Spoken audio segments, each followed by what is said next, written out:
women's empowerment. Okay, I think it's just the confidence that you need to have in order to be a woman and just to feel comfortable in your own skin. Have confidence in yourself in a way that you can influence other people. Not letting your gender stop you from doing things.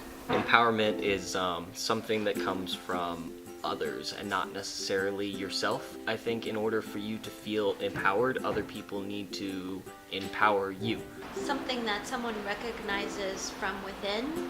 It comes from within. But you're able to inspire kind of that inner strength in someone. When you are empowered, you are at a very high point in your potential. So I think it's important for us to feel confident that we are women and we're just as capable to do anything that men do. I think over time, women have become more empowered than ever before. Certainly, we've seen great improvement, in the last several generations.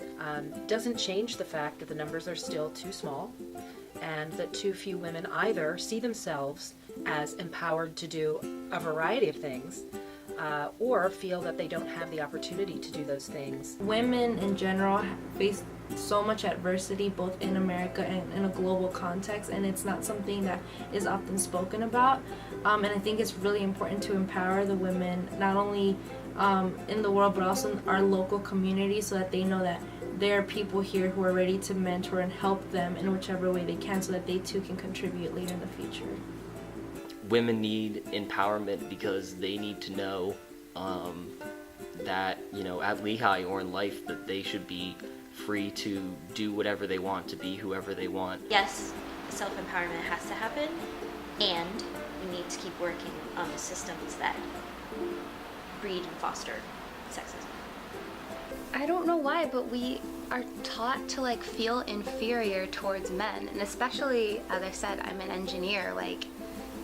The men think that they're so much better, and there's literally no reason why, except for the fact that I'm a woman and he's a man, but he thinks he can do a better job than me. Women are encouraged to second guess themselves or to believe they are second best, third best, not at all best, and have to work doubly hard to be seen as just equal, not even better.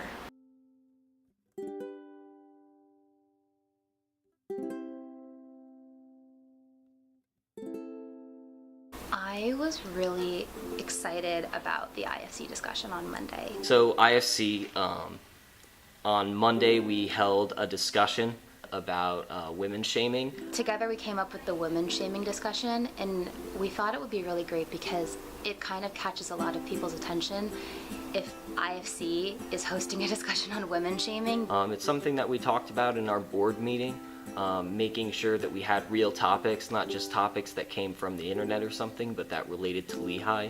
We really wanted them to hit home on all the problems that happened last semester with rush texts of degrading women. As much as I'm a little disappointed that we only had one event, this is the first time that we have ever had an event at all. So I think it's a really good first step, and I'd love to see what the IFC does next year during Women's Empowerment Week.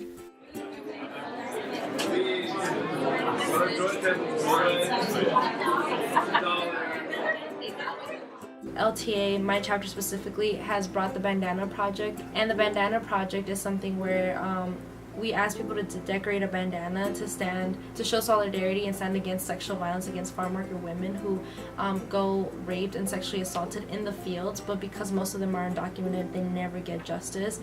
And when I propose that to a lot of people, they're like, that is literally such a random topic. Why is that part of Women's Empowerment Week? And I'm like, because even though on a small scale, it's women in the farm industry that are being sexually assaulted, sexual assault is very prevalent on this campus, as just gender violence is in general. And this is a new way to go about the issue that kind of makes people stop and think, instead of just having a discussion on sexual assault. It's a brand new thing of bandanas all around campus. What is that for? It's not only about empowering the everyday woman, but also it's empowering when you can help another kind of woman that you probably won't meet, but you at least know you stand in solidarity with them.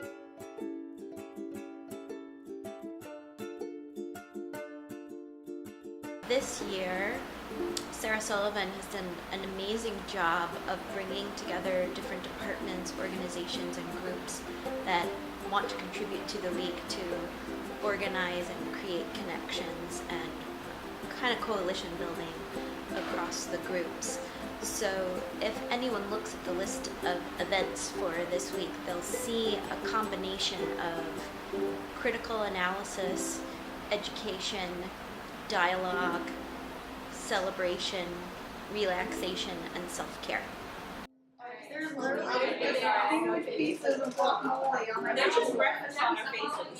Every discussion or event we've had this week I've been really excited about because nothing's the same, and they all kind of, if you look at them on like a bigger stage, it all kind of comes together really well and nothing's like duplicated or repeated.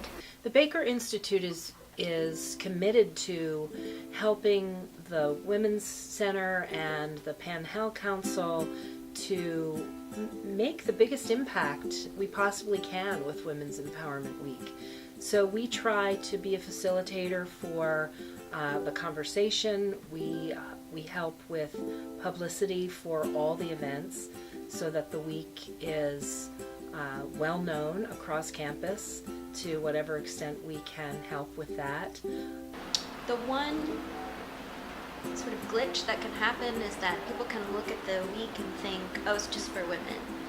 I would really encourage men and male-identified students to come to as many of these as possible, because if men participate in the activities and events, they're also learning, like, wow, I didn't realize female-identified persons and women even had to think about these things, and I didn't realize how I may have inadvertently been contributing to that. I think that men play a really important role in Women's Empowerment Week because men are some of the most crucial people who can empower women. Because I don't think it really does anything if it's just women empowering women. I feel like everybody needs to be empowering women.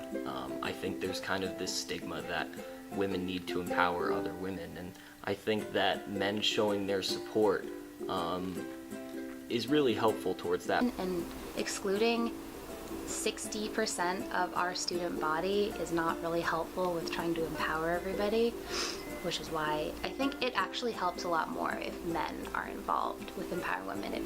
It gives women more confidence to want to be empowered. The men in fraternities and the men on the rest of Lehigh's campus should empower the women, because those are the people that you want to surround yourself with. Regardless of whether you're male or female, you want to be around people who are going to empower you.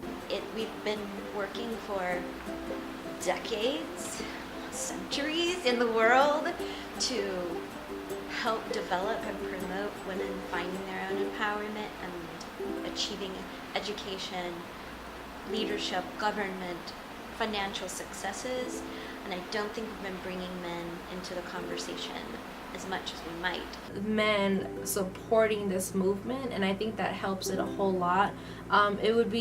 It's just as beautiful if you just have women, but when you see the men standing alongside you, helping you in all the events, and just the message that you're trying to get across, it really makes the point that this is to empower women, but it's more beautiful when you do it together as a whole.